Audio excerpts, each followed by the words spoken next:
تو آخر جمعہ کا دن بھی آن پہنچا تھا اور آج مجھ کو اپنی یونیورسٹی واپس بھی جانا تھا، لیکن جمعہ کے لیے پہلے جانا تھا۔ تو خیر ہم جمعہ کے لیے نکلے، تیار شیار ہو کر۔ آدھا رستہ حارث ہمارے ساتھ اور آدھا رستہ ٹانگے لٹکائے بائک پہ کسی کے ساتھ چلا گیا۔ اتنے میں ہم کو ہمارا ایک فین ملا، ہم نے اس کے ساتھ تھوڑا سا ہیلو ہائی کیا اور مسجد کی طرف نکل دیے۔ یہاں کی مسجد انتہائی خوبصورت اور بہت ہی زیادہ پیاری تھی، تو ہم نے یہاں پر جمعہ کی نماز ادا کی اور اس کے بعد واپس ہو لیے تاکہ اپنا سامان اٹھا سکیں اور واپسی کا سفر اختیار کر سکیں۔ اتنے میں شاہ جی کو ان کے کوئی فین مل گئے تو انہوں نے ان کے ساتھ سیلفی لی اور ہم واپس روم آ گئے۔ میجر جلدی سے میرے لیے ایک روٹی بنا کر لے آیا تاکہ راستے میں مجھے بھوک نہ لگے، اور شاہ جی نے میرے لیے جلدی سے 2 ڈبے بریانی کے پیک بھی کر دیے تاکہ مجھے راستے میں بھوک نہ لگے، کیونکہ سفر انتہائی لمبا تھا اور حالت بری ہونے والی تھی۔ اور پھر سب بھائیوں کو نم آنکھوں کے ساتھ اللہ حافظ کیا اور نکل پڑے باؤدنگ اسٹیشن کے لیے، جہاں سے ہم کو بیجنگ جانا تھا، اور بیجنگ سے آگے ہماری ہائیکو کی 36 گھنٹے کی ٹرین تھی۔ تو اسٹیشن پہنچنے کے بعد سب سے پہلے تو پزل سے گزرے اور کامیابی کی سیڑھی کے اوپر سوار ہوئے، اور اگلی ہی جانب سے ہم نیچے اتر گئے کیونکہ ہماری ٹرین بھی آ چکی تھی، اور ٹرین بلا توقع بالکل خالی پڑی تھی، نہ کوئی بندہ سوار تھا۔ پھر میں بیٹھ گیا سکون سے اپنی ٹانگیں پھیلا کر تاکہ ان ٹانگوں کو تھوڑا سکون دے سکوں جو آگے میرے لیے وبال جان بننے والی تھی۔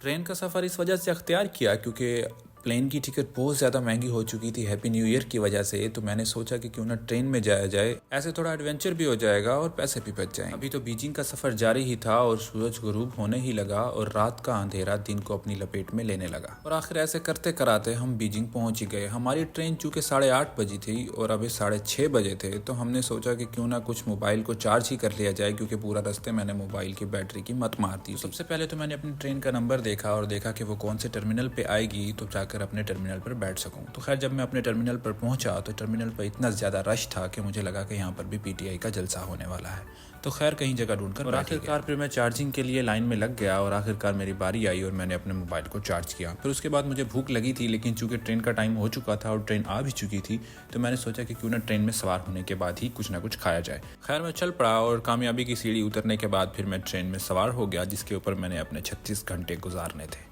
تو ابھی سفر کا آغاز تھا۔ ٹرین میں سوار ہوتے ہی میں اپنی سیٹ پر بیٹھا اور سب سے پہلے شاہ جی کی دی گئی بریانی کھولی، جو کہ بریانی کم اور پلاؤ زیادہ تھا، تو خیر میں نے چپ کر کے کھا لیا، اور اتنے میں ہماری ٹرین بھی چل پڑی۔ ابھی 2 سے 3 گھنٹے ہی گزرے تھے کہ میری حالت بالکل خراب ہونے لگی اور ٹانگوں کے درد نے مجھ کو آ لیا۔ اب سمجھ نہیں آ رہا تھا کہ میں کیا کروں، اور بس ایسے ہی خاموشی سے بیٹھا، چپ کر کے اپنی ٹانگیں آہستہ آہستہ کر کے دبانے لگا۔ پتہ ہی نہ چلا کہ کب نیند نے مجھ کو آغوش میں لیا، اور جب صبح میری آنکھ کھلی تو ایک بہت ہی دل فریب منظر نے میرا دل موہ لیا۔ اس وقت پہاڑوں سے گزر رہی تھی اور بہت ہی پیارا موسم تھا، اور اندر کا بھی موسم کچھ اچھا ہی تھا۔ بس اتنے میں ٹرین ایک اسٹیشن پر رکی اور میں نے سوچا کہ کیوں نہ جا کر اب فریش ہو لیا جائے، کیونکہ ابھی صبح کے 10 بج چکے تھے اور میرے تقریباً 12 گھنٹے ہو چکے تھے۔ نہ جانے شاہ کی بریانی میں کیا خاص بات تھی کہ مجھے ابھی تک بھوک نہیں لگ رہی تھی اور تقریباً 12 گھنٹے گزر چکے تھے۔ اتنے میں مجھے ایک پاکستانی انکل ملے جو کہ گوانگچو جا رہے تھے۔ انہوں نے مجھے ایک پاکستانی بسکٹ دیا جو میں نے خوشی خوشی قبول کیا، اور ان کے ساتھ گپے ہانکتے پتہ ہی نہ چلا کہ کیسے سفر کٹتا گیا۔ ایسے ہی باہر کی سینری کو انجوائے کرتے اور ان سے باتیں کرتے اور پاکستان کے حالات پر تبصرہ کرتے کہ ان کے جانے کا وقت ہو چلا تھا، تو شام کے 6 بجے اور وہ اپنے گوانگچو اسٹیشن پر اترنے کے لیے تیار تھے۔ تو ہم نے ان کو اللہ حافظ کیا، اور اس کے بعد واپس سے میں اپنی سیٹ پر آیا، کیونکہ اب پھر سے شام ہو چکی تھی اور میں موبائل کا استعمال کم ہی کر رہا تھا کیونکہ چارجنگ کا سین بالکل نہیں تھا، اور اگر چارجنگ کرنی تھی تو ایک لمبی لائن تھی۔ تو خیر میں نے پھر سے بریانی کا ڈبہ نکالا، بریانی کھائی، اور اس کے بعد چھوچو لوگوں کے ساتھ گپ شپ کرتے ٹائم گزرتا چلا گیا اور پتہ ہی نہ چلا کہ کب میرا موبائل بند ہو گیا۔ تو خیر صبح جب آنکھ کھلی تو ہم ہائیکو پہنچ چکے تھے، تو بس ٹرین اسٹیشن سے اترے اور خوشی خوشی 36 گھنٹے کا سفر بھی گزر چکا تھا، اور ہائیکو کی خوشگوار اور نئی صبح نے ہمارا استقبال کیا، اور ہم خوشی خوشی ٹیکسی میں بیٹھ کر یونیورسٹی آ گئے۔